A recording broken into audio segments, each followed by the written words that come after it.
வணக்கம். இயல்போடு இருக்க பழகுங்க. இயல்போடு இருக்கிறது எப்படின்னா, நாம் எது மேலேயும் பற்று வைக்காம இருக்கிறது தான் இயல்போடு இருக்கிறது. அதுக்கு இந்த பிரபஞ்சம் ஒரு சாட்சியா இருக்கும். உதாரணத்துக்கு இந்த பூமி எது மேலும் பற்று வச்சுக்கல. சூரியன் சுழல்வதால தான் இந்த பூமி சுழலுது அப்படின்னு சொல்லி ஒரு காரணம் நம்மகிட்ட இருக்கலாம். ஆனா, இந்த சூரியன் இல்லாட்டினாலும் இந்த பூமி வேற எதையாவது ஒண்ணு கூட அப்படியே அந்த இயல்போடு சேர்ந்து பயணம் பண்ணும். இப்போ வெளிச்சம் இருந்ததுன்னா, இந்த பூமி ஒரு மாரி இருக்கும். குளிர்ச்சி இருந்ததுன்னா ஒரு மாரி இருக்கும்.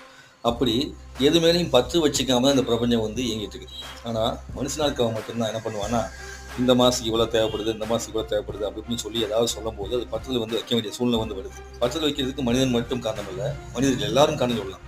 ஒரு மனுஷனை பற்று வைக்கக்கூடிய தூண்டக்கூடியவங்க எல்லாமே.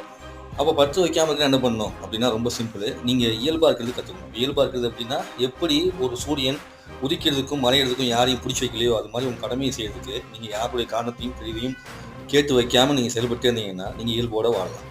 இயல்போட